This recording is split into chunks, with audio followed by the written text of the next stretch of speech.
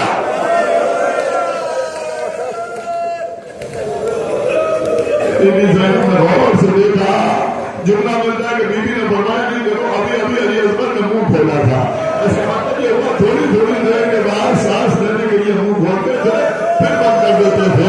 اس حالت میں علی اصغر تھے کہ اللہ نے اعجاز امام حسین کے استغاثے کا، امام حسین نے آواز دی حل میں ناس نہیں انصر اللہ، ابو علی اصغر جو ابھی طرف نہ پا رہے تھے اپنے کو کہلانے لگے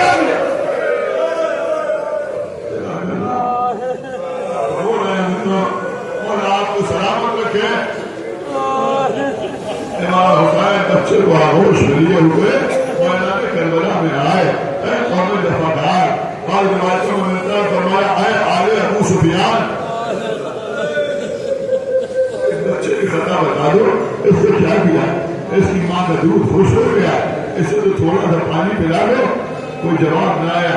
اچھا تم سمجھتے ہو اس کے بہانے میں پانی پی لوں گا، میں اسے جلتی ہوئی لیپ پر اٹھا دیتا ہوں، تم خود آؤ اور آ کے پانی پلا دو۔ ہاں عزیزوں، بچے کو جلتی ہوئی زمین پر اٹھایا، بچہ لیٹنے کے ساتھ ہی کربٹیں بدلنے لگا۔ حسین نے آغوش میں اٹھایا، اے میرے لال، تم بھی تو حجت خدا کا فرزند ہو، انہیں بتا دو میں پیاسا ہوں۔ اپنے خوش گھوٹوں میں پھیرنا شروع کی، پورا دشمن کی منہ پھیر پھیر کے رونے لگے۔ تو صحیح موقع تھا کہ جب پورا جانت تیرے پسر صاحب نے معلوم نے پکار کے کہا آئینہ آئینہ ہر بنا افتح کلام الحسین، ہر بنا نے 3 بار کا 3 چلنے کمان میں جوڑا، 6 مہینے کے بچے کے گلے کو نشانہ بنا کے چلایا۔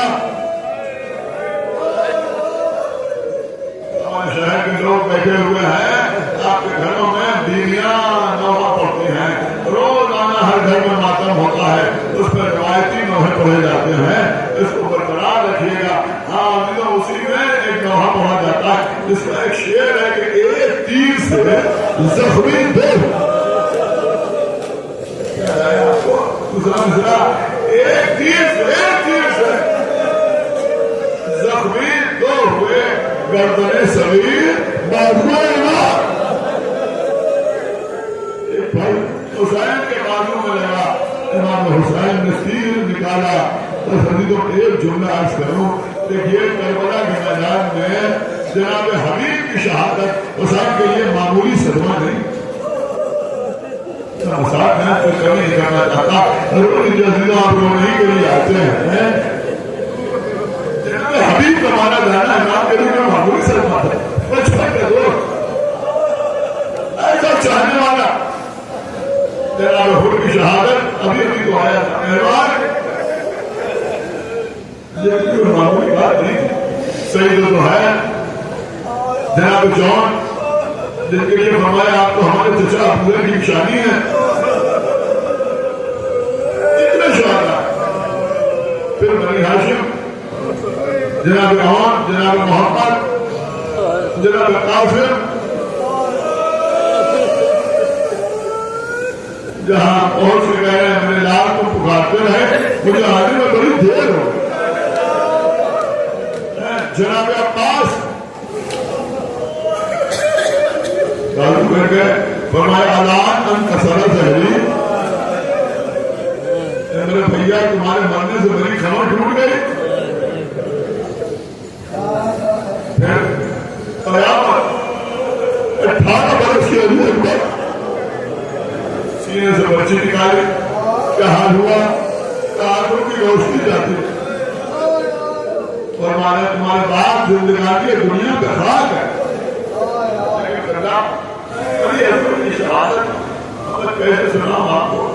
علی اصغر کی شہادت عجیب شہادت، اس سے بڑا صدمہ امام کے لیے کیا ہو سکتا ہے؟ اس لیے کہ جب حسین اور محمد کے سرانے گئے تو بچے زخمی ہو چکے، جب جناب قاسم کو پکارنے پر گئے تو قاسم کا ناشا کے قوم بچ چکا تھا.